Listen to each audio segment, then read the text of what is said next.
تو نبی کی آنکھوں سے آنسو تب بھی آئے تھے میرے بھائی جب آپ تہجد کی نماز میں اللہ کو یاد کر کے روئے تھے۔ اب ہم سب اپنے آپ سے پوچھیں، اسی نبی کا کلمہ پڑھنے والے ہیں، ہم کتنی بار نماز پڑھتے ہیں، کتنی بار ہم تہجد پڑھتے ہیں، اور کتنی بار تہجد کی نماز میں ہماری آنکھوں سے آنسو بہتے ہیں۔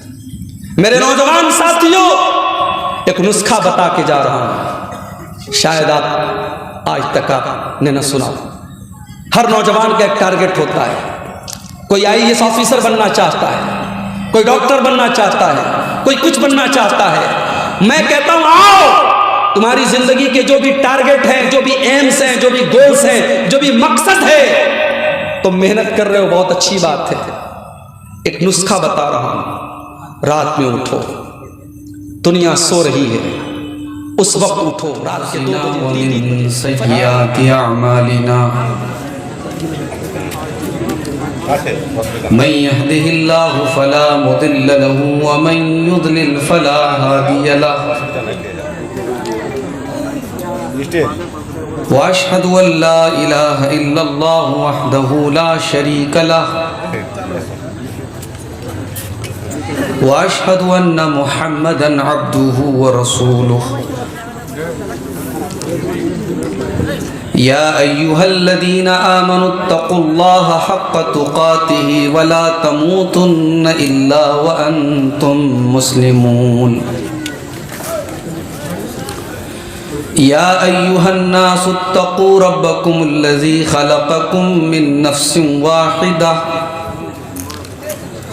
وخلق منها زوجها وبث منهما رجالا كثيرا ونساء واتقوا الله الذي تساءلون به والأرحام إن الله كان عليكم رقيبا يا أيها الذين آمنوا اتقوا الله وقولوا قولا سديدا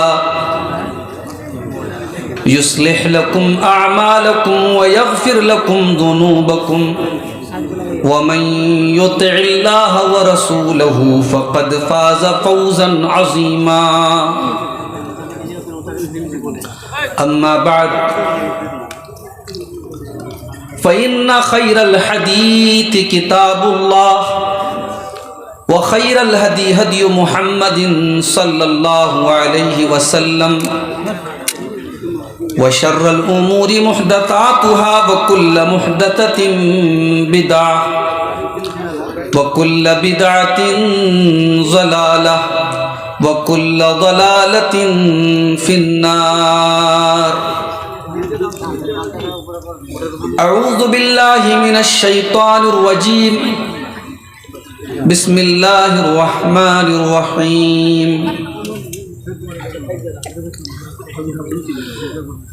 أفمن هذا الحديث تعجبون وتضحكون ولا تبكون وأنتم سامدون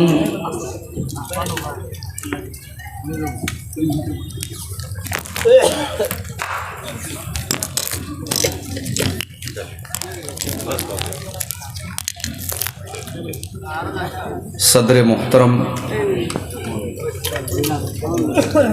علماء کرام، محترم بزرگوں، نوجوان ساتھیوں، پردہ نشین ماؤں اور بہنوں، پیارے بچوں،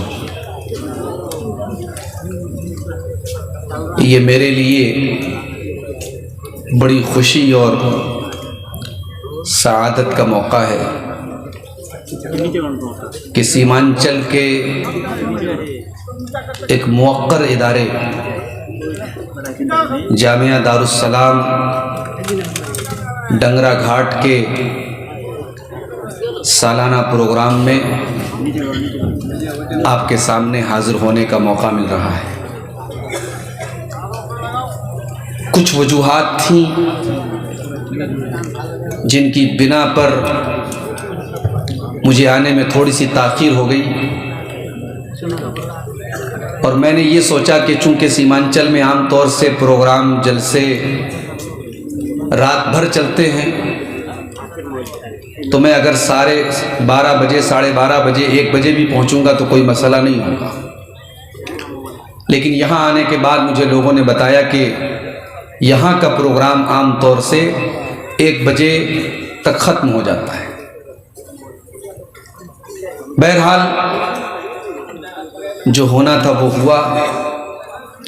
اب تک آپ نے علماء کی مختلف موضوعات پر تقریریں سماعت فرمائی۔ رب العالمین ہمیں کتاب و سنت کی باتوں پر عمل کرنے کی توفیق عطا فرمائے۔ جس طریقے سے آج اس نے ہمیں یہاں اکٹھا کیا ہے، ہم قرآن و حدیث کی باتوں کو بیان کر رہے ہیں، سن رہے ہیں، جس طریقے سے اللہ تعالیٰ نے کہنے کی اور سننے کی توفیق دی ہے، رب العالمین ہم سب کو عمل کی بھی توفیق عطا فرمائے۔ اور جس مقصد کے تحت یہ پروگرام ذمہ داروں نے کیا ہے، ادارے کے تعاون کے لیے، ادارے کی ترقی کے لیے، رب العالمین ہم سب کو اس ادارے کا بھرپور تعاون کرنے کی توفیق دے اور ادارے کو دن دونی رات چوگنی ترقی عطا فرمائے، آمین۔ میرے بھائیوں، انسان زندگی میں کبھی خوش ہوتا ہے، کبھی غمگین ہوتا ہے۔ جب خوش ہوتا ہے تو ہنستا ہے، مسکراتا ہے، اور جب غم اور پریشانی میں ہوتا ہے تو رونے لگتا ہے، اس کی آنکھوں سے آنسو آ جاتا ہے، اور یہ نیچرل چیز ہے۔ کوئی اگر یہ کہتا ہے کہ میری آنکھوں میں کبھی آنسو نہیں آیا، میں کبھی رویا نہیں، میرے اوپر کبھی غم نہیں آیا، غلط بول رہا ہے۔ یہ اللہ رب العالمین کے نظام کا ایک حصہ ہے۔ اللہ نے ہمیں بنایا ہی ایسا ہے، ہم کبھی ہنسیں گے، کبھی روئیں گے۔ وَأَنَّهُ هُوَ أَضْحَكَ وَأَبْكَى، اللہ ہی تمہیں ہنساتا ہے، اللہ ہی تمہیں رلاتا ہے۔ خوشی کے ساتھ دنیا میں ہزاروں غم بھی ہوتے ہیں، کہیں بجتی ہے شہنائی، کہیں ماتم بھی ہوتے ہیں۔ یہ دنیا کا دستور ہے، کوئی خوش ہو رہا ہے، کوئی غمگین ہو رہا ہے، کوئی ہنس رہا ہے، کوئی رو رہا ہے۔ اور یہ جو رونے کا تعلق ہے یہ انسان کے دل سے، انسان کے دل پر کوئی ایسی کیفیت طاری ہوتی ہے، اس کیفیت کے اثر سے انسان کی آنکھوں سے آنسو نکلتے ہیں۔ کبھی کبھی ایسا بھی ہوتا ہے کہ انسان کا دل بڑا کٹھور ہو جاتا ہے، قرآن پڑھا جا رہا ہے، آنسو نہیں نکل رہے ہیں، جہنم کی بات ہو رہی ہے، آنکھوں پہ کوئی فرق نہیں پڑ رہا، دل پہ کوئی فرق نہیں پڑ رہا۔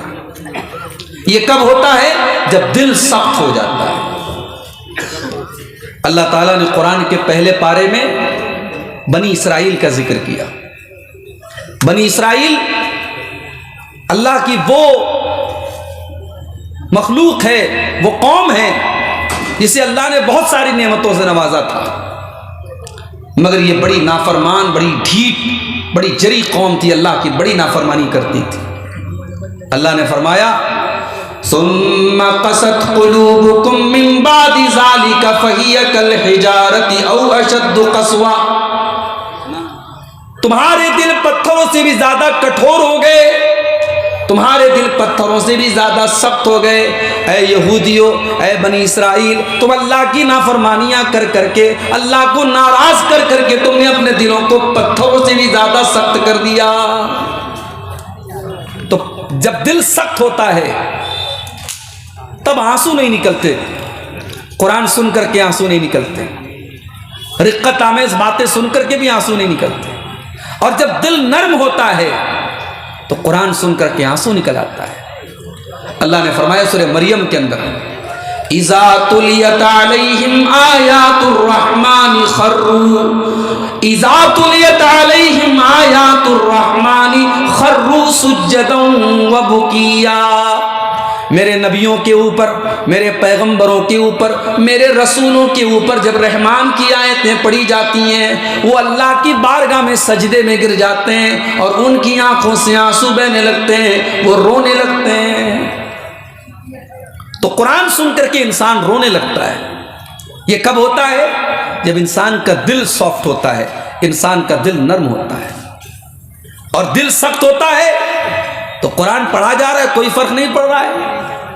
أفمن هذا الحديث تعجبون وتضحكون ولا تبكون وأنتم صامدون. اے مکہ کے کافروں، تمہارا دل اتنا سخت ہو چکا ہے، تمہارا دل اتنا کٹھور ہو چکا ہے، قرآن پڑھا جاتا ہے اور تم ہنستے رہتے ہو، تم مذاق اڑاتے رہتے ہو. اس قرآن کو سن کر کے تو تمہاری آنکھوں میں آنسو بہنا چاہیے، تمہیں رونا چاہیے، مگر قرآن سن کر کے تم ہنسی مذاق اڑایا کرتے ہو، تم ہنسا کرتے ہو. تو یہ رونا جو ہوتا ہے میرے بھائی، یہ کتنی طریقے کا ہوتا ہے. علامہ ابن قیم نے لکھا ہے کہ رونا 10 طرح کا ہوتا ہے.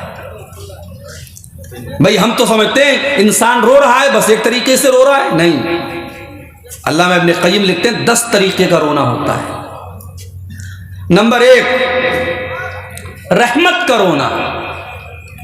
کسی پر رحم آ گیا، یہ الگ بات ہے. اس وقت دنیا کے ایک ملک میں چھوٹے چھوٹے بچوں کی لاشیں، کٹی پھٹی لاشیں آج دنیا دیکھ رہی ہے، مگر دنیا کی آنکھوں میں ترس نہیں آ رہا ہے. ہم نے کہیں پڑھا تھا کہ بچے سو رہے ہیں، خاموش رہیے، keep quiet, keep silent, the children are sleeping. بچے سو رہے ہیں، خاموش رہیے. مگر آج دنیا خاموش ہے. دا چلڈرن آر ڈائنگ، بچے مر رہے ہیں. فلسطین کی سرزمین پر چھوٹے چھوٹے بچے مر رہے ہیں میرے بھائی. ہاسپٹلوں پر بمباری ہو رہی ہے. دنیا کو کوئی فرق نہیں پڑ رہا ہے. دنیا بے رحم ہو چکی ہے، کیونکہ کٹنے والا بچہ مسلمان کا بچہ ہے اور بہنے والا خون مسلمان کا خون ہے. تو ایک رونا ہوتا ہے رحمت کا رونا، کسی پر رحم آتا ہے، کسی پر ترس آتا ہے، آدمی رونے لگتا ہے. اور ایک رونا ہوتا ہے خوف کا رونا. ڈر ہوتا ہے، پتہ نہیں کیا ہوگا، کسی آنے والی چیز کا خطرہ محسوس کر کے انسان رونے لگتا ہے.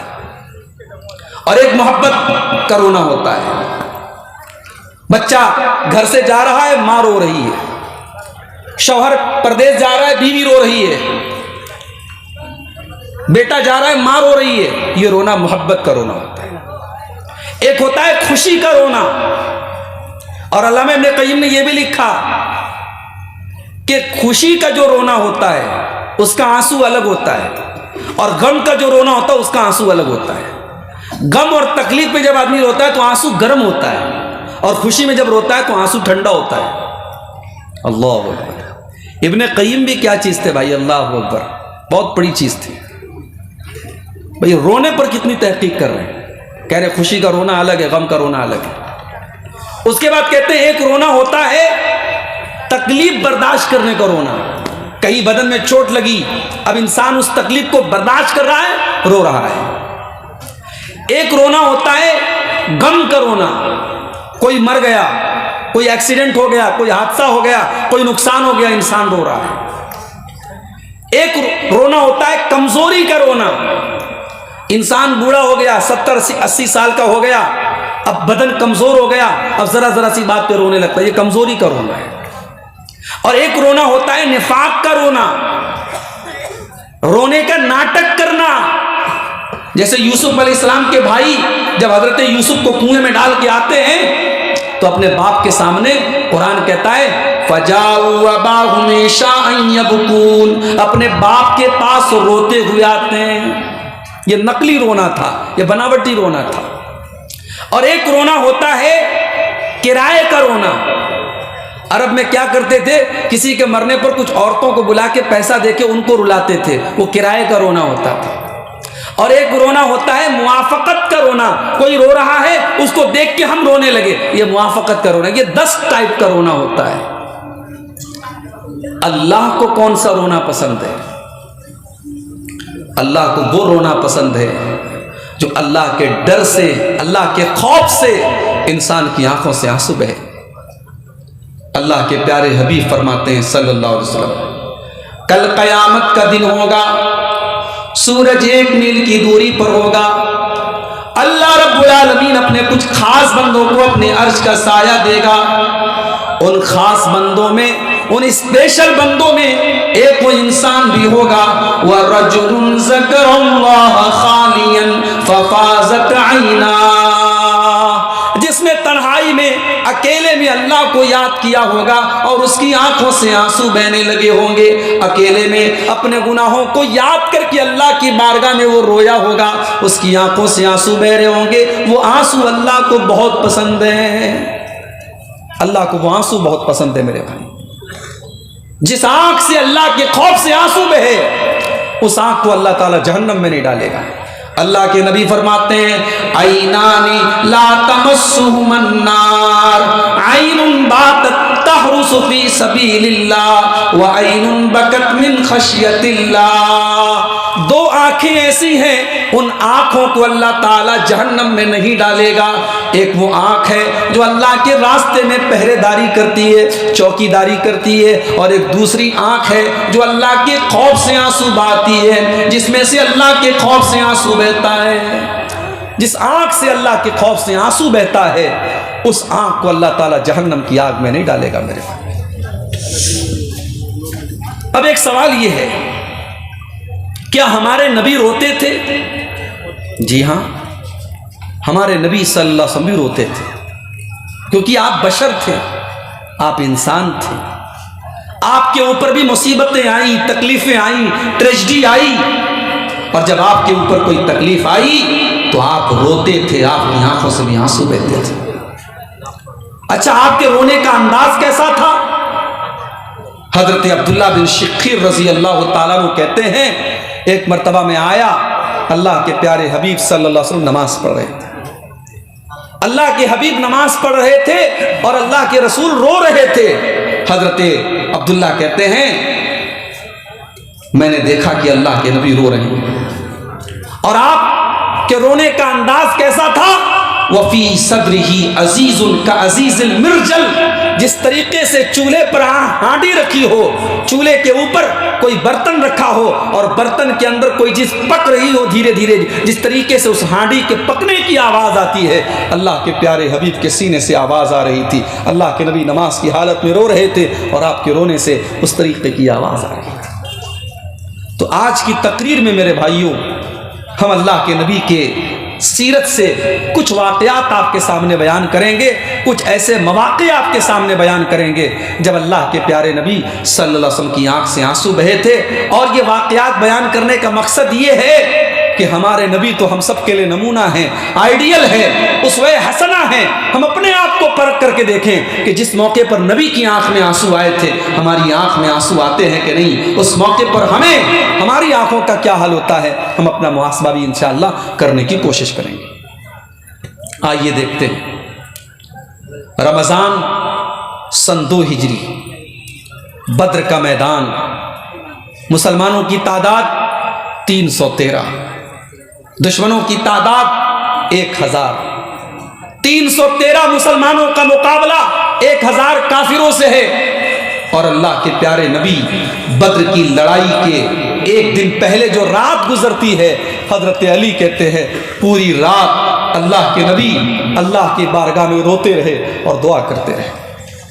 لڑائی شروع ہونے کے پہلے میدان جنگ کے کنارے اللہ کے پیارے نبی قبلہ رخ ہو جاتے ہیں، اپنے دونوں ہاتھوں کو اٹھاتے ہیں اور اللہ کی بارگاہ میں دعائیں کرتے ہیں۔ اللہم انجز لی ما وعدتنی، اللہم آتنی ما وعدتنی، اے اللہ تو نے وعدہ کیا تھا تو اپنے بندے کی مدد کرے گا، اے اللہ آج تیری مدد کا پورا کرنے کا ٹائم آ چکا ہے، اے اللہ تو آج میری مدد فرما، تو نے جو وعدہ کیا تھا اپنے وعدے کو پورا فرما۔ اللہم ان تولک ہذہ العصابۃ من اہل الاسلام لا تعبد فی الارض، اے اللہ اگر یہ مٹھی بھر مسلمان آج ہلاک ہو گئے تو پھر روئے زمین پر تیرا نام لینے والا، تیرا کلمہ پڑھنے والا، تیری توحید کا اقرار کرنے والا کوئی نہ ہوگا۔ اللہ کے نبی رو رہے ہیں اور حضرت ابوبکر صدیق کہتے ہیں کہ اللہ حتی سقط رداؤہ، روتے روتے آپ کی چادر آپ کے کندھے سے گر جاتی ہے۔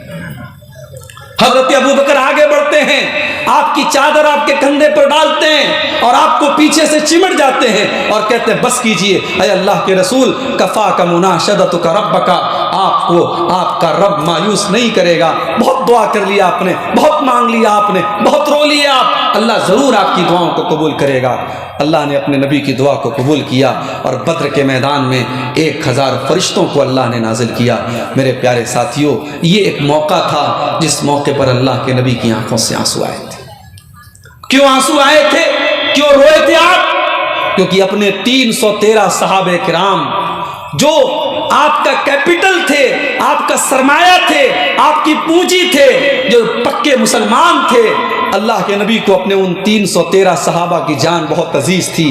آپ نے صاف الفاظ میں دعا کی کہ اے اللہ، اگر یہ مٹ گئے، یہ ہلاک ہو گئے، ان سے 3 گنا زیادہ سامنے دشمن موجود ہے، اے اللہ اگر یہ مٹ گئے تو پھر روئے زمین پر تیرا نام لینے والا کوئی نہ ہوگا۔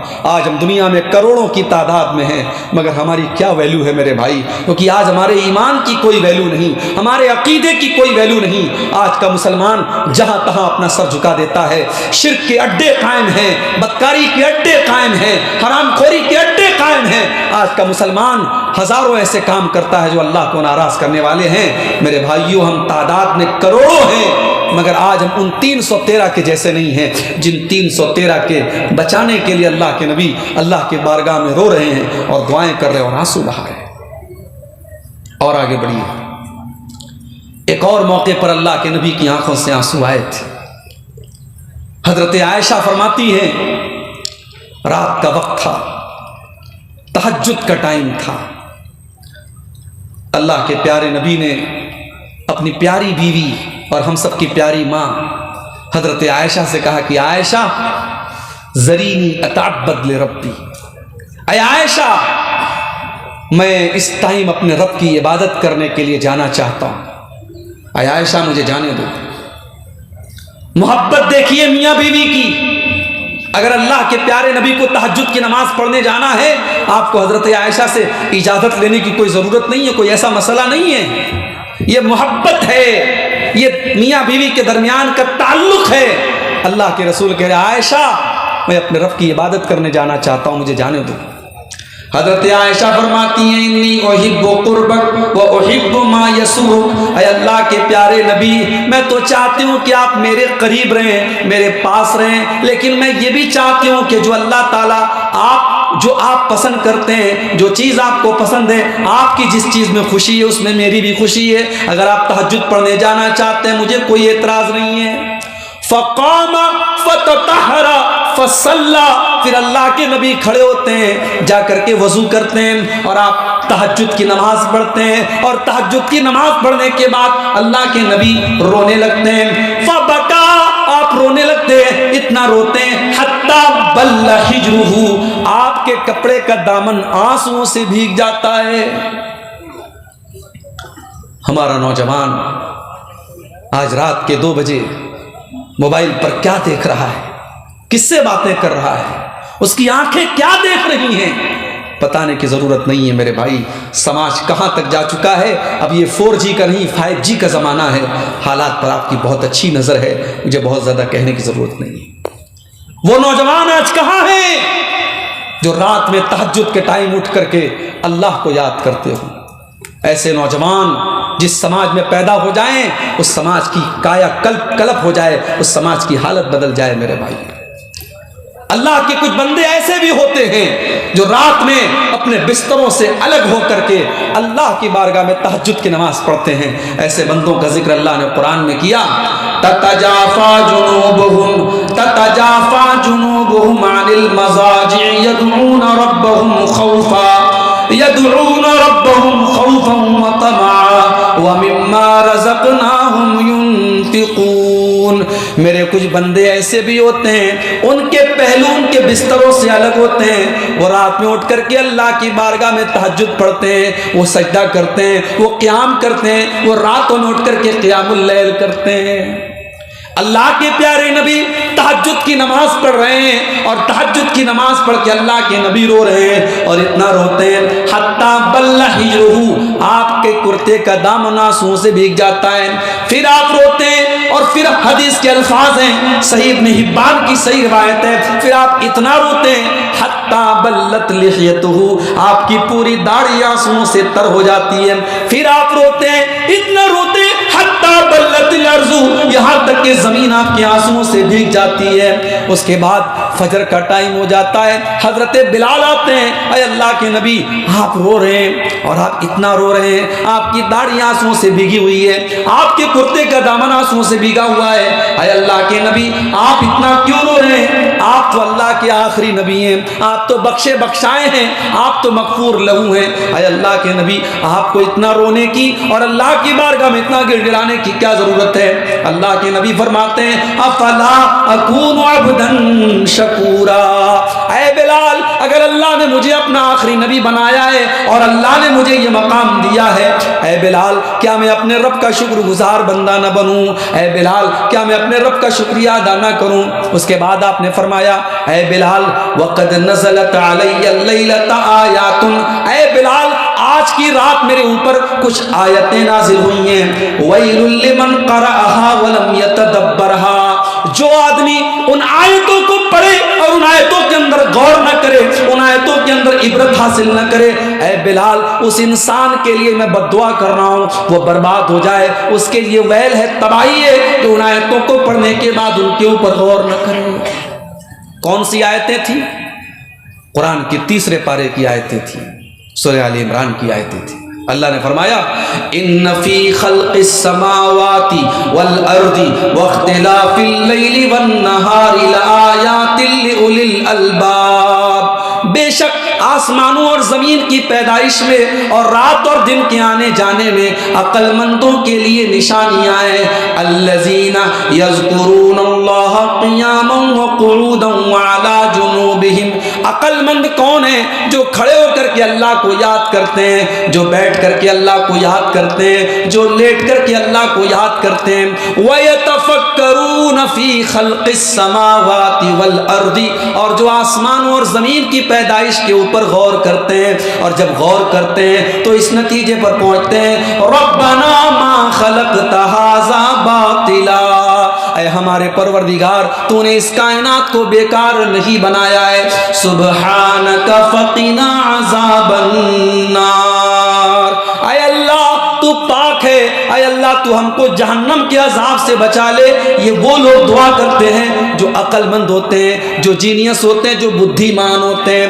پتہ یہ چلا کہ کوئی ڈگریوں کی بدولت عقل مند نہیں ہے، کوئی دنیا کے ٹیلنٹ کے بدولت عقل مند نہیں ہے، عقل مند وہ ہے جو اپنے خالق کو پہچان لے، جو اپنے مالک کو پہچان لے، ورنہ دنیا میں بڑے بڑے قابل لوگ، بڑے بڑے ڈگری یافتہ لوگ جانوروں کو دیکھ کر کے ہاتھ جوڑتے ہیں اور جانوروں کا پیشاب پیتے ہیں اور شرمگاہ کی عبادت کرتے ہیں۔ عقل مند وہ ہے جو کریشن کے آگے نہیں بلکہ کریٹر کے آگے سجدہ کرتا ہے۔ عقل مند تو وہ ہے جو اپنے مالک کو، اپنے رب کو پہچان کر کے اپنے مالک سے جہنم سے بچنے کی دعا کرتا ہے۔ تو نبی کی آنکھوں سے آنسو تب بھی آئے تھے میرے بھائی جب آپ تہجد کی نماز میں اللہ کو یاد کر کے روئے تھے۔ اب ہم سب اپنے آپ سے پوچھیں، اسی نبی کا کلمہ پڑھنے والے ہیں، ہم کتنی بار نماز پڑھتے ہیں، کتنی بار ہم تہجد پڑھتے ہیں، اور کتنی بار تہجد کی نماز میں ہماری آنکھوں سے آنسو بہتے ہیں۔ میرے نوجوان ساتھیوں، ایک نسخہ بتا کے جا رہا ہوں، شاید آپ آج تک آپ نے نہ سنا۔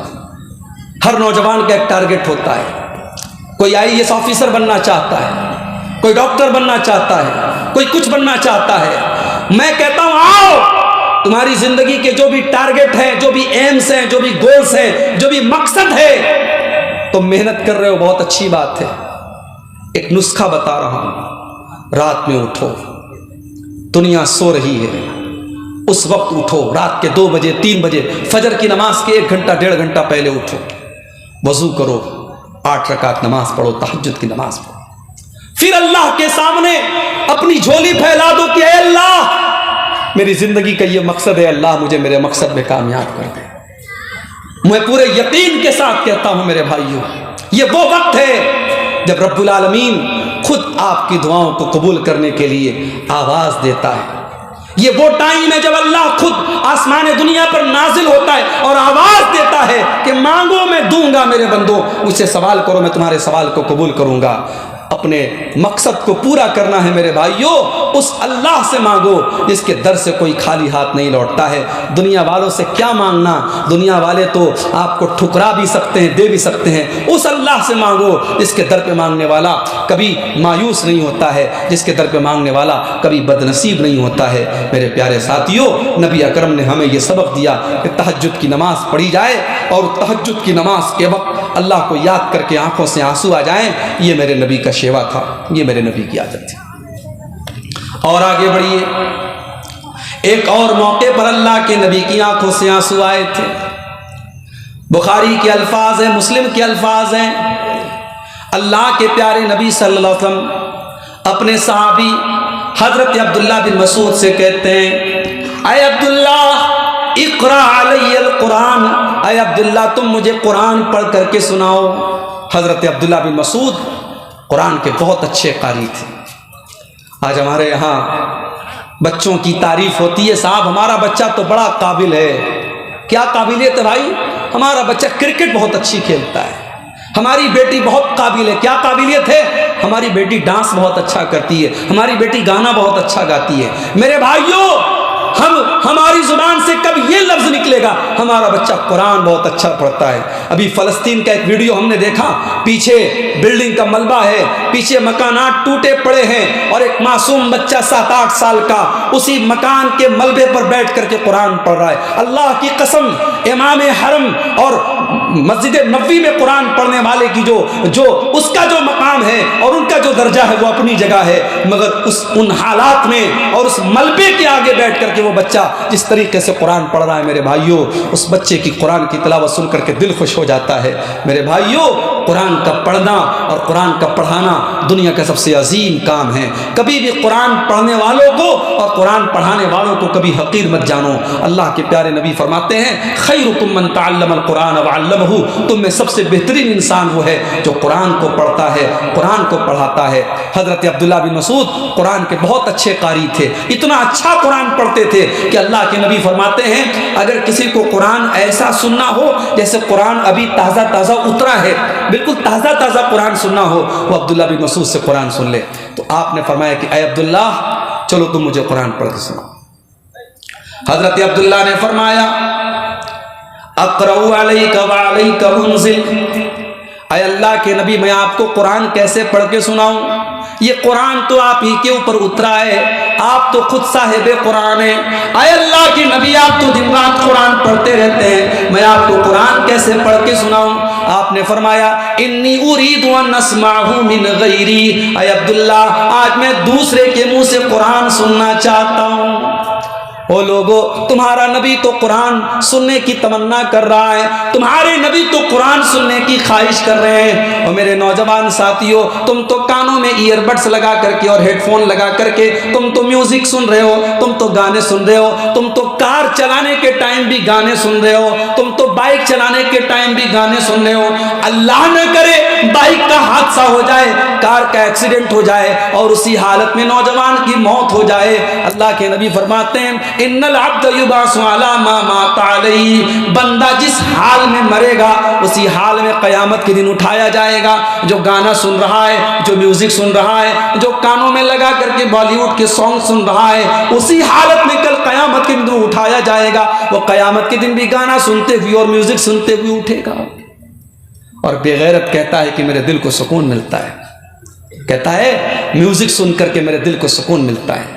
تیرے دل کو سکون اس لیے ملتا ہے کیونکہ تیرا دل مر چکا ہے، تیرا دل ڈیڈ ہو چکا ہے، مردہ ہو چکا ہے۔ جس دل میں ایمان کی زندگی ہوگی اس دل کو میوزک سے سکون نہیں ملے گا، اس دل کو قرآن سے سکون ملے گا۔ میرا رب کہتا ہے، الا بذکر اللہ تطمئن القلوب، میرے بندو ایمان والوں کے دلوں کو تو قرآن سے سکون ملتا ہے، اللہ کے ذکر سے سکون ملتا ہے۔ آپ نے فرمایا، عبداللہ تم مجھے قرآن پڑھ کے سناؤ، میں آج سننا چاہتا ہوں۔ حضرت عبداللہ کہتے ہیں، فقرات علیہ سورۃ النساء، میں اللہ کے نبی کو سورہ نساء پڑھ کے سنانے لگا، میں سورہ نساء کی تلاوت کرنے لگا۔ اللہ کے نبی غور سے بیٹھ کر کے سننے لگے، میں پڑھ رہا ہوں، اللہ کے نبی سن رہے ہیں، یہاں تک کہ میں سورہ نساء کی آیت پر پہنچا، فَكَيْفَ إِذَا جِئْنَا مِن كُلِّ أُمَّةٍ بِشَهِيدٍ وَجِئْنَا بِكَ عَلَىٰ هَٰؤُلَاءِ شَهِيدًا۔ جب میں اس آیت پر پہنچا، اللہ فرماتا ہے اے میرے نبی، آپ کا کیا حال ہوگا جب ہم ہر امت میں سے ایک گواہ لائیں گے، اور اے نبی آپ کی امت پر ہم آپ کو گواہ بنائیں گے۔ جب میں اس آیت پر پہنچا، اللہ کے نبی نے فرمایا بس کرو اے عبداللہ، بس کرو، رک جاؤ۔ فَإِذَا عَيْنَاهُ تَذْرِفَانِ، میں نے نظر اٹھا کے دیکھا تو اللہ کے پیارے نبی کی آنکھوں سے آنسو بہ رہے تھے، اللہ کے نبی رو رہے تھے۔ آپ کو اپنے کندھے پر ڈالی جانے والی ذمہ داری کا احساس ہو رہا تھا، قیامت کے دن اللہ تعالیٰ ساری امت پر آپ کو گواہ بنائے گا۔ اس ذمہ داری کا احساس کر کے اور اس کے بارے میں سوچ کر کے اللہ کے نبی رو رہے تھے۔ آپ نے فرمایا اے عبداللہ بس کرو۔ میں نے نظر اٹھا کے دیکھا تو اللہ کے نبی کی دونوں آنکھوں سے زار و قطار آنسو بہ رہے ہیں۔ نبی اکرم نے ہم کو سبق دیا، جس چیز کی ذمہ داری آپ کے کندھے پہ ڈالی جائے اس ذمہ داری کا احساس محسوس کرو میرے بھائی۔ مدرسے کا ناظم بننا آسان کام ہے، جمعیت کا ذمہ دار بننا بہت آسان کام ہے، مسجد کا متولی بننا بہت آسان کام ہے، مگر اس ذمہ داری کو نبھانا اور اس کا حق ادا کرنا یہ بڑا مشکل کام ہے۔ اگر لوگوں کو معلوم ہو جائے عہدے اور ذمہ داری کا کیا حق ہے تو شاید عہدے کے لیے اور کرسیوں کے لیے جو لڑائیاں ہوتی ہیں یہ لڑائیاں ہونی بند ہو جائیں۔ میرے پیارے ساتھیوں، اللہ کے پیارے نبی نے ہمیں سبق دیا، آپ کے کندھے پر جو ذمہ داری اللہ نے ڈالی ہے اس ذمہ داری کو سوچ کر کے آپ رو رہے ہیں۔ اور یہ بھی ہمیں سبق ملا کہ قرآن کی آیتوں کو سن کر کے انسان کا ایمان بڑھ جاتا ہے اور انسان رونے لگتا ہے۔ یہ الگ بات ہے ہمارے اور آپ کے جیسے لوگ، ہمارا ایمان اتنا کمزور ہو چکا ہے کہ قرآن پڑھا جا رہا ہے مگر ہمارے ایمان میں کوئی فرق نہیں آ رہا ہے، اس کا مطلب کہیں نہ کہیں ہمارے دل کا اور ہماری آنکھوں کا کنیکشن ٹوٹ چکا ہے، اور دل کی زمین بنجر ہو چکی ہے، دل کی زمین خشک ہو چکی ہے، دل کی زمین مردہ ہو چکی ہے، اور اسی لیے ہماری آنکھوں سے آنسو نہیں بہ رہا ہے۔ اللہ کے نبی تو قرآن کی آیت کو سن کر کے رو رہے ہیں۔ اور آگے بڑھیے، ایک اور موقع پر اللہ کے نبی کی آنکھوں سے آنسو آئے تھے۔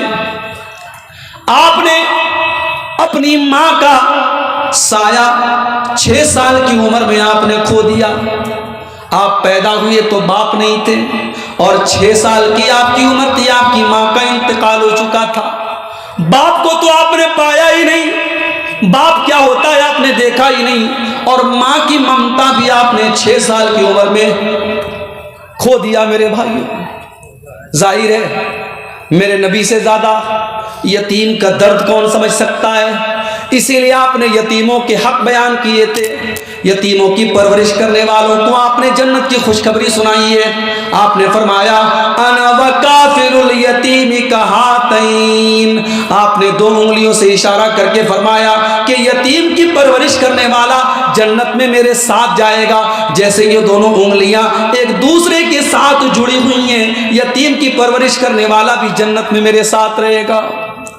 آپ خود یتیم تھے، لیکن ایک بات بتائیے میرے بھائیوں، ہمارے علماء بیٹھے ہیں، یتیم کس کو کہتے ہیں؟ یتیم اس بچے کو کہتے ہیں، اس نابالغ بچے کو کہتے ہیں جس کا باپ مر گیا۔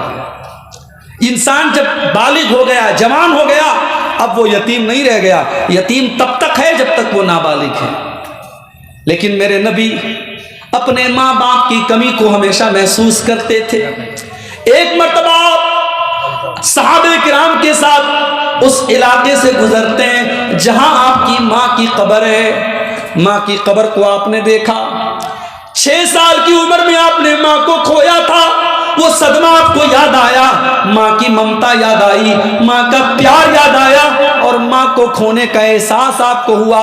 فبکا وابکا من حولہ، اللہ کے نبی اپنی ماں کی قبر کو دیکھ کر کے رونے لگتے ہیں، اور آپ کے صحابہ بھی جو آپ کے ساتھ تھے وہ اپنے نبی کو روتا ہوا دیکھ کر کے صحابہ کرام کی آنکھوں سے بھی آنسو بہنے لگتے ہیں۔ ہمارے یہاں ماں زندہ رہتی ہے تو ماں کی قدر نہیں ہوتی، ماں مر گئی ماں کی طرف سے مدرسہ بن رہا ہے، ماں کی طرف سے مدرسے میں روم بن رہا ہے، مسجد میں پیسہ دیا جا رہا ہے، ٹیوب ویل لگوایا جا رہا ہے. نہیں میرے بھائی، ماں باپ کی قدر ان کی زندگی میں کیجیے. ان کے جانے کے بعد ان کی قدر کر لی تو کیا کر لی. ماں باپ کا حق ان کی زندگی میں ادا کیجیے. اللہ کے نبی کی مجبوری تھی، آپ نے اپنی ماں کو 6 سال کی عمر میں کھویا تھا. آج ماں کی ممتا یاد آئی، ماں کا پیار یاد آیا، آپ رونے لگے، ماں کی قبر پہ آپ رونے لگے. اور روتے ہوئے آپ نے صحابہ سے کہا کہ اے میرے صحابہ، میں نے اللہ سے اجازت مانگی تھی کہ اے اللہ، میں اپنی ماں کے لیے مغفرت کی دعا کرنا چاہتا ہوں، لیکن اللہ نے مجھے اپنی ماں کے لیے مغفرت کرنے کی اجازت نہیں تھی. یہ کتنی بڑی بات ہے، یہ کتنی بڑی بات ہے کہ اللہ کے نبی اپنی ماں کے لیے مغفرت کی دعا نہیں کر سکتے، کیونکہ آپ کی ماں کا خاتمہ توحید پر نہیں ہوا تھا. میرے بھائیوں، اگر ہماری ماں مسلمان ہے، ہمارا باپ مسلمان ہے، اور ہم جب دعا کے لیے ہاتھ اٹھاتے ہیں تو اپنی ماں کے لیے اور اپنے باپ کے لیے اگر ہم رحمت کی اور مغفرت کی دعا کرتے ہیں، ہم بہت خوش نصیب ہیں میرے بھائی. دنیا میں لاکھوں لوگ ہیں جو اس نعمت سے محروم ہیں. بمبئی کا ایک نوجوان تھا، وہ غیر مسلم سے مسلمان ہوا تھا. بڑا اچھا نوجوان ہے، دعوت کا کام کرتا ہے، کبھی کبھی مجھ سے ملاقات ہوتی ہے. میں نے پوچھا کہ بھائی تمہارے ماں باپ کا کیا ہوا، تمہارے ماں باپ نے کلمہ پڑھا کہ نہیں پڑھا، تمہارے ماں باپ نے اسلام قبول کیا کہ نہیں کیا. اس کی آنکھوں سے آنسو آ گئے اور رونے لگا کہ مولانا میرا باپ تو اسی حال میں مر گیا، ماں زندہ ہے، میں بہت محنت کر رہا ہوں، بہت کوشش کر رہا ہوں، دعا کیجیے اللہ میری ماں کو ہدایت دے دے. میرے بھائیوں، میں نے اس کی آنکھوں میں درد دیکھا. وہ درد یہ تھا کہ میری ماں اس لائق بھی نہیں ہے کہ میں اپنی ماں کی مغفرت کی دعا کر سکوں. میرے بھائیوں، اگر اللہ نے ہمیں اس لائق بنایا ہے کہ ہم اپنی ماں باپ کی مغفرت کی دعا کر سکتے ہیں تو یہ بہت بڑی بات ہے. اللہ کے پیارے نبی صلی اللہ علیہ وسلم کہہ رہے ہیں کہ میں نے اپنی ماں کی مغفرت کی دعا مانگی. اللہ نے کہا نہیں اے میرے نبی، آپ اپنی ماں کی مغفرت کی دعا نہیں کر سکتے. اس کے بعد میں نے اللہ سے اجازت مانگی کہ اللہ میں اپنی ماں کی قبر پہ جانا چاہتا ہوں. اللہ نے قبر پہ جانے کی اجازت دی لیکن مغفرت کی دعا کی اجازت نہیں دی. اے میری امت کے لوگوں، تم بھی قبرستان جایا کرو، فإنها تذکرکم الآخرہ. قبرستان جانے سے موت کی یاد آتی ہے. پتہ یہ چلا کہ کبھی کبھی ہمیں قبرستان جانا چاہیے، ماں کی قبر پہ، باپ کی قبر پہ، یا نارمل عام قبرستان میں بھی ہمیں جانا چاہیے. اس سے ہمیں آخرت کی یاد آتی ہے، اس میں کوئی حرج کی بات نہیں.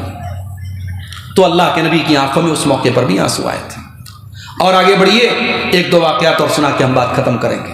ایک اور موقع پر اللہ کے پیارے نبی کی آنکھوں میں آنسو آئے تھے.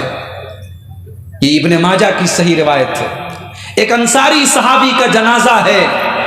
جنازے میں اللہ کے نبی گئے ہوئے ہیں اور صحابہ گئے ہوئے ہیں، اور جنازے کو قبر میں اتارا جا رہا ہے، اور اللہ کے نبی اسی قبر کے سائیڈ میں بیٹھے ہوئے ہیں. اور آپ نے قبر کے بارے میں سوچا اور آپ رونے لگے. قبر کے بارے میں سوچ کر اور قبر کی زندگی کے بارے میں سوچ کر کہ اللہ کے نبی رونے لگے. اور روتے ہوئے آپ نے اپنے صحابہ سے کہا لِمِثْلِ هَذَا فَأَعِدُّوا يَا إِخْوَانِي. اے میرے صحابہ، اس قبر میں تم سب کو جانا ہے، اس قبر میں جانے کی تیاری کرو. اے میرے صحابہ، اس قبر میں تم سب کو جانا ہے، اس قبر میں جانے کی تم سب تیاری کرو. میرے بھائیوں، ہم زمین جائیداد بناتے ہیں، ہم دولت اکٹھا کرتے ہیں، ہم دنیا میں بہت ساری چیزیں بناتے ہیں، مگر ہم کبھی غور کریں جب ہم مر جائیں گے، جس دن ہمارا انتقال ہو جائے گا، 2 گز زمین کے اندر ہم جب دفن ہو جائیں گے، مٹی کے نیچے ہم دفن ہو جائیں گے، اور کوئی زمین ہمارے ساتھ نہ جائے گی، کوئی جائیداد ہمارے ساتھ نہ جائے گی، کوئی دولت ہمارے ساتھ نہ جائے گی، سب ٹھاٹ پڑا رہ جائے گا جب لاد چلے گا بنجارا. مگر آج حالات یہ ہو چکے ہیں، انسان اتنا کٹھور دل ہو چکا ہے، قبرستان جا کر کے بھی ہمیں موت یاد نہیں آتی ہے. کتنے بد نصیب ہیں، قبرستان جا کر کے بھی ٹھاکا لگاتے ہیں، قبرستان جا کر کے ہنستے ہیں، موبائل دیکھتے ہیں، جنازے میں گئے ہوئے ہیں، ہنسی مذاق کر رہے ہیں. قبرستان میں بھی اگر موت یاد نہیں آتی ہے، سوچو میرے بھائی ہم سے بڑا بد نصیب کون ہوگا. کبھی قبرستان جاؤ تو سوچو یہ کون سی جگہ ہے. بڑے بڑے بادشاہ یہی دفن ہیں، بڑے بڑے امیر عمرا یہی دفن ہیں، بڑے بڑے طاقت طاقتور یہی دفن ہے، یہ وہ قبر کی مٹی ہے جس نے طاقت والوں کی طاقت کو خاک میں ملا دیا، دولت والوں کی دولت کو خاک میں ملا دیا، سب کچھ چھوڑ کے ہم سب کو قبر میں جانا ہے۔ اسی لیے حضرت عثمان غنی رضی اللہ تعالیٰ عنہ جب کسی قبر کے پاس سے گزرتے تھے تو رونے لگتے تھے۔ کسی نے پوچھا ہے عثمان غنی، جنت کی بات آتی ہے تو آپ نہیں روتے ہیں، جہنم کی بات آتی ہے تو آپ نہیں روتے ہیں، قبر کو دیکھ کر کے رونے لگتے ہیں؟ عثمان غنی نے کہا کہ ہاں، میں نے اللہ کے پیارے نبی کو فرماتے ہوئے سنا تھا، ان القبر اول منزل من منازل الاخرہ، بے شک قبر آخرت کی پہلی منزل ہے، جس نے قبر کی منزل کو پار کر لیا اس کے لیے آگے کی منزلیں آسان ہیں۔ اس لیے میرے ساتھیوں، میں قبر کو دیکھتا ہوں تو رونے لگتا ہوں۔ میرے بھائیوں، اللہ کے پیارے نبی قبر کو دیکھ کر کے رونے لگتے ہیں، اور آپ یہ بھی کہتے ہیں کہ اگر قبر کے اندر جو عذاب ہوتا ہے، اگر تم ان کو سن لو اور دیکھ لو تو تم اپنے مردوں کو دفنانا بند کر دو گے۔ اور آپ نے یہ بھی فرمایا، لو تعلمون ما اعلم، جو میں جانتا ہوں اگر تم جان لو، لضحکتم قلیلا ولبکیتم کثیرا، تو تمہاری ہنسی بہت کم ہو جائے گی اور تم بہت زیادہ رونے لگو گے۔ جو اللہ کا عذاب میں نے دیکھا ہے اور اللہ کے عذاب کی جھلکیاں جو مجھے دکھائی گئی ہیں، اگر وہ تم دیکھ لو اور تم جان لو تو تمہیں ہنسی بہت کم آئے گی اور رونا بہت زیادہ آئے گا۔ ایک اور موقع پر اللہ کے نبی روئے تھے، اور وہ کس کے لیے روئے تھے؟ آئے ہائے ہائے ہائے، وہ واقعہ جب پڑھو تو آنکھوں سے آنسو آ جاتے ہیں۔ ہمارے نبی ہمارے لیے روئے تھے، اپنی امت کے لیے روئے تھے۔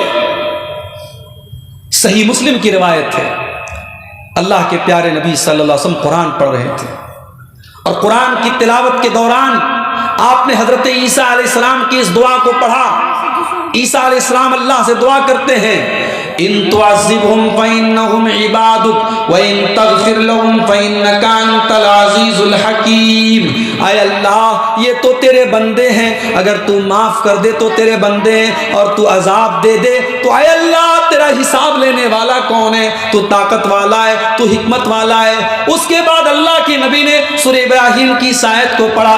ابراہیم علیہ السلام اللہ سے دعا کرتے ہیں، فمن تبعنی فإنه منی ومن عصانی فإنك غفور الرحیم۔ اے اللہ، جو میری اتباع کرے گا، جو میری پیروی کرے گا وہ میرا امتی ہے، اور جو میری نافرمانی کرے گا اے اللہ تو غفور الرحیم ہے، تو معاف کر دینا۔ میرے نبی نے دیکھا کہ عیسیٰ نے اپنی امت کے لیے دعا مانگ لی، ابراہیم نے اپنی امت کے لیے دعا مانگ لی۔ آپ نے کہا کہ میری امت کا کیا ہوگا؟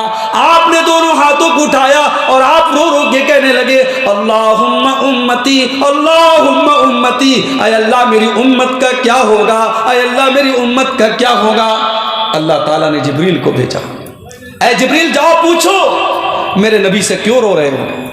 حضرت جبریل آئے اور کہا، اے اللہ کے نبی کیوں رو رہے ہیں آپ؟ آپ نے فرمایا، میں اپنی امت کے لیے رو رہا ہوں۔ میرے بھائیوں، ہم کتنے خوش نصیب ہیں، ہمارے نبی راتوں کو ہمارے لیے رویا کرتے تھے، مگر ہم کتنے بڑے بے وفا ہیں۔ اس نبی کے ساتھ ہم نے کتنی بے وفائی کی، جو نبی ہمارے لیے راتوں کو رویا کرتے تھے، آج اس نبی کی سنتوں کو ہم اپنے ہاتھوں سے کاٹ دیتے ہیں۔ اس نبی کی شریعت کو ہم کتنی مرتبہ اس شریعت کی مخالفت کرتے ہیں، اس نبی کی سیرت اور کردار کو ہم نہیں اپناتے ہیں۔ سلام اس پر جو امت کے لیے راتوں کو روتا تھا، سلام اس پر جو فرش خاک پر جاڑے میں سوتا تھا، سلام اس پر کہ جس کے گھر میں چاندی تھی نہ سونا تھا، سلام اس پر کہ ٹوٹا بوریا جس کا بچھونا تھا۔ میرے بھائیوں، اللہ کے نبی رو رہے ہیں اور جبریل امین آ کر کے پوچھتے کیوں رو رہے ہیں؟ آپ کہتے اپنی امت کے لیے رو رہا ہوں۔ اللہ تعالیٰ جبریل امین کے ذریعے پیغام بھجواتا ہے کہ اے محمد صلی اللہ علیہ وسلم، آپ پریشان نہ ہو، انا سنرضیک فی امتک ولا نسوءک، ہم آپ کی امت کے بارے میں آپ کو خوش کر دیں گے، آپ پریشان نہ ہو، آپ پریشان نہ ہو، آپ چنتا نہ کریں، آپ کی امت کے بارے میں ہم آپ کو خوش کر دیں گے۔ میرے پیارے ساتھیوں، وہ نبی ہمارے لیے رویا کرتے تھے۔ وہ قیامت کے دن بھی جب سارے نبی یہ کہیں گے مجھے اپنی جان کی فکر ہے، مجھے اپنی فکر ہے، تو ہمارے نبی ہماری فکر کریں گے اور اللہ کی بارگاہ میں سجدے میں گر جائیں گے اور پھر اپنی امت کے لیے شفاعت کریں گے۔ میرے بھائیوں، اس نبی سے ہم محبت کریں اور اس نبی کی اتباع کریں۔ اس نبی نے ہمیں یہ درس بھی دیا ہے کہ وہ نبی اپنی امت سے کتنی محبت کرتے تھے کہ راتوں میں اٹھ کر کے اپنے نبی کے لیے، اپنی امت کے لیے رویا کرتے تھے۔ اور آگے بڑھیے، اللہ کے نبی ایک اور موقع پر روئے تھے۔ اللہ نے آپ کو 4 بیٹیاں دی تھیں، مگر بیٹے جو بھی ہوئے سب بچپن میں ہی انتقال کر گئے۔ آخری بیٹا آپ کو پیدا ہوا، بیٹے کا نام اپنے باپ ابراہیم کے نام پر آپ نے ابراہیم رکھا۔ یہ حضرت ماریہ کے پیٹ سے پیدا ہوئے تھے۔ آپ نے عرب کے دستور کے مطابق اس بچے کو دیہات میں دائی کا دودھ پینے کے لیے بھیجا۔ بچہ دیہات میں پل رہا تھا، 1.5 سال کا بچہ ہو چکا تھا۔ بچہ بیمار پڑ گیا، آپ کو خبر ملی، آپ بچے کو دیکھنے کے لیے جاتے ہیں۔ صحابہ کرام کی ایک جماعت بھی آپ کے ساتھ جاتی ہے۔ آپ جب وہاں پہنچتے ہیں، آپ نے اپنے بیٹے ابراہیم کو اپنے ہاتھوں میں لیا۔ وَإِبْرَاهِيمُ يَجُودُ بِنَفْسِهِ، ابراہیم آخری سانسیں لے رہے تھے، ابراہیم کی سانس اٹک رہی تھی، ابراہیم اب آخری سانسیں لے رہے تھے، ان کا دم ٹوٹ رہا تھا۔ اللہ کے نبی اپنے آپ کو مجبور محسوس کر رہے تھے، آپ کا بیٹا آپ کی گود میں، آپ کے ہاتھوں میں دم توڑ رہا تھا، آپ کی آنکھوں سے آنسو بہنے لگتے ہیں۔ حضرت عبد الرحمن ابن عوف کہتے ہیں، اے اللہ کے نبی یہ کیا بات ہے، ہم آپ کو روتا ہوا دیکھ رہے ہیں، آپ کیوں رو رہے ہیں؟ آپ نے فرمایا، اے عبد الرحمن، ہذہ رحمت جعلها اللہ فی قلوب عبادہ۔ اے عبد الرحمن، میں اگر ایک نبی ہوں، اگر میں ایک رسول ہوں، تو میں ایک باپ بھی ہوں، اور ایک باپ کے آنسو ہیں جو اپنے بیٹے کے لیے نکل رہے ہیں، یہ اللہ کی رحمت کی نشانی ہے جو اللہ نے اپنے بندوں کے دل میں ڈالی ہے۔ آپ کی آنکھوں کے سامنے آپ کے بیٹے کا انتقال ہو گیا اور ابراہیم کا دم ٹوٹ گیا، اور آپ نے کیا فرمایا؟ ان العین تدمع والقلب یحزن ولا نقول الا ما یرضی ربنا۔ اے ابراہیم، تیرے باپ کی آنکھوں سے آنسو بہ رہے ہیں، تیرے باپ کا دل غمگین ہے۔ اے ابراہیم، تیرے جانے سے تیرا باپ بہت غمگین ہے، مگر تیرا باپ اپنی زبان سے کوئی ایسی بات نہیں نکالے گا جس سے اللہ ناراض ہو جائے۔ یہ تھا میرے نبی کا رونا۔ میرے نبی اپنے بچے کی وفات پر بھی روئے ہیں تو وہ کنٹرول کے ساتھ روئے ہیں۔ وہ رونا ایسا نہیں ہے آپ نے کپڑے پھاڑے ہوں، آپ نے سینہ پیٹا ہو، آپ نے کوئی ایسی بات کہی ہو۔ آج اسی نبی کے نواسے کی شہادت کے نام پہ ہر سال محرم میں پوری دنیا میں کیا کیا نہیں ہوتا ہے میرے بھائیوں۔ کاش دنیا کو یہ بات سمجھ میں آتی کہ میرے نبی نے غم کے اظہار کا طریقہ بھی بتایا ہے۔ میرے نبی نے خود اپنے بیٹے کی وفات پر جو غم ظاہر کیا ہے میرے بھائیوں، آپ کی آنکھوں سے آنسو تو بہے ہیں، مگر نہ آپ نے سینہ پیٹا ہے، نہ کالے کپڑے پہنے ہیں، نہ آپ نے زبان سے کوئی ایسی بات کہی جس سے اللہ ناراض ہو جائے۔ ایک اور موقع پر اللہ کے نبی روئے تھے، آپ کے پاس خبر آئی آپ کے نواسے کا آخری ٹائم ہے۔ آپ کی بیٹی نے پیغام بھجوایا کہ ابا جان جلدی سے آ جائیے، آپ کا نواسا بیمار ہے، آخری ٹائم ہے۔ آپ نے اپنی بیٹی کے پاس پیغام بھجوایا کہ جاؤ میری بیٹی سے کہہ دو اِنَّ لِلَّهِ مَا آتَا وَلَهُ مَا أَخَذَ، اللہ تعالیٰ جو چاہے دے دے، جو چاہے لے لے، وَكُلُّ شَيْءٍ عِندَهُ بِأَجَلٍ مُّسَمًّى، ہر چیز کا اللہ تعالیٰ کا ایک ٹائم مقرر ہے۔ فَلْتَصْبِرْ وَلْتَحْتَسِبْ، جاؤ میری بیٹی سے کہہ دو وہ صبر سے کام لے اور ثواب کی امید رکھے۔ بیٹی نے پھر پیغام بھجوایا، ابا جان جلدی سے آ جائیے، آپ کا نواسا آخری سانسیں لے رہا ہے۔ اللہ کے نبی صحابہ کرام کو لے کر کے پہنچے اپنی بیٹی کے گھر، اور آپ نے اپنے نواسے کو گود میں لیا۔ نواسا آپ کی آنکھوں کے سامنے دم توڑ رہا ہے۔ حدیث کے الفاظ ہیں، اللہ کے نبی کی آنکھوں سے آنسو بہنے لگے۔ حضرت سعد بن عبادہ نے کہا، اے اللہ کے نبی ہم کیا دیکھ رہے ہیں، آپ کی آنکھوں میں بھی آنسو بہ رہے ہیں۔ آپ نے فرمایا کہ ہاں اے سعد بن عبادہ، ہذہ رحمت، یہ اللہ کی رحمت کی نشانی ہے۔ اے سعد بن عبادہ، میں اس بچے کا نانا ہوں، میرے دل میں اللہ تعالیٰ نے اس بچے کے لیے رحم ڈالا ہے، اسی رحمت کی نشانی ہے، اس لیے میری آنکھوں سے آنسو بہ رہے ہیں۔ آپ اپنے نواسے کی موت پر بھی روئے تھے میرے بھائی، اور آپ اس موقع پر بھی روئے تھے جب غزوہ احد کے بعد اپنے چچا حمزہ کی آپ نے کٹی پٹی لاش دیکھی تھی، کان کاٹ لیے گئے، کلیجہ نکال لیا گیا، جسم کے ٹکڑے ٹکڑے کر دیے گئے، اور آپ کے چچا حمزہ کے اوپر کوئی آنسو بہانے والا مدینہ میں نہیں تھا۔ آپ نے کہا کہ آج میرا چچا، مدینہ کے ہر شہید کے اوپر کوئی رونے والی خاتون ہے، وَإِنَّ حَمْزَةَ لَا بَوَاقِيَ لَهُ، لیکن میرے چچا حمزہ کے اوپر کوئی رونے والی نہیں ہے۔ اس موقع پر بھی آپ کی آنکھوں سے آنسو بہے تھے۔ میرے عزیز ساتھیوں، یہ اللہ کے نبی کی زندگی کے مختلف واقعات ہیں۔ اللہ کے پیارے نبی ایک جو فطری اور نیچرل تقاضے ہوتے تھے، جب کوئی تکلیف ہوتی تھی، کوئی غم ہوتا تھا، آپ کی آنکھوں سے بھی آنسو آتے تھے، مگر آپ نے اپنی امت کو یہ درس دیا کہ ہم اپنے غم اور تکلیف میں بھی کوئی ایسا کام نہ کریں، کوئی ایسی ایکٹیویٹی نہ کریں جو اللہ کو ناراض کرے۔ اور جب ہمارے نبی کا انتقال ہوا تھا تو آپ کے صحابہ کی آنکھوں سے بھی آنسو آئے تھے۔ آپ کی بیٹی حضرت فاطمہ رضی اللہ تعالیٰ عنہ زار و قطار روئی تھی، اور انہوں نے حضرت انس سے کہا تھا کہ اے انس اطابت انفسکم، اے انس تم نے کیسے گوارا کیا تھا جب تم نے اپنے نبی کے اوپر مٹی ڈالی تھی، تمہارے دلوں نے کیسے گوارا کیا تھا۔ اور حضرت فاطمہ نے اپنے والد کے انتقال پر اپنے غم کا اظہار کیا تھا، صحابہ کرام نے بھی اپنے غم کا اظہار کیا تھا، ان کی آنکھوں سے بھی آنسو آئے تھے میرے پیارے ساتھیوں۔ مگر صحابہ کرام کے یہ آنسو بھی ایک دائرے میں تھے، اپنے نبی کی وفات پر بھی انہوں نے کوئی ایسا کام نہیں کیا تھا جو اللہ کو ناراض کرنے والا ہو۔ آج اس بات کی ضرورت ہے، اللہ کے نبی کی سیرت کے ان واقعات کی روشنی میں ہم اپنے دلوں کا جائزہ لیں۔ آج ہمارے سامنے بھی قرآن پڑھا جاتا ہے، ہماری آنکھوں سے آنسو کیوں نہیں بہتے ہیں؟ کہیں ایسا تو نہیں ہمارے دل آج موبائل اور سوشل میڈیا اور انٹرنیٹ میں اس قدر مبتلا ہو گئے کہ ہمارے دل سخت ہو گئے۔ صحابہ کرام تو تنہائی میں اللہ کو یاد کیا کرتے تھے، اور آج ہماری تنہائی گناہوں سے اور اللہ کو ناراض کرنے والے کاموں سے بھر گئی۔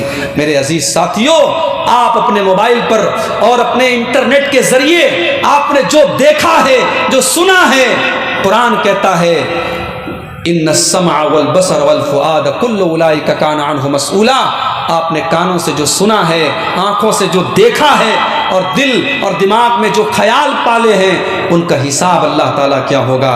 میرے بھائیوں، صحابہ کی تنہائیاں کیسی ہوتی تھی، نبی کی تنہائی کیسی ہوتی تھی، اور ہماری تنہائی کیسی ہے، اس پر بھی ہم غور کریں۔ انہی گزارشات کے ساتھ میں اپنی گفتگو کو ختم کرتا ہوں، اللہ سے اس دعا کے ساتھ کہ رب العالمین ہمیں اور آپ کو اپنے دل کو ہمیں نرم بنانے کی توفیق عطا فرمائے، رب العالمین ہمارے دلوں کی سختی کو دور فرمائے، رب العالمین اپنا خوف اور اپنا تقوی ہم سب کے دلوں میں پیدا فرمائے، جب تک دنیا میں زندہ رکھے، اسلام پر زندہ رکھے، اور ہم سب کا خاتمہ ایمان پر ہو، آمین۔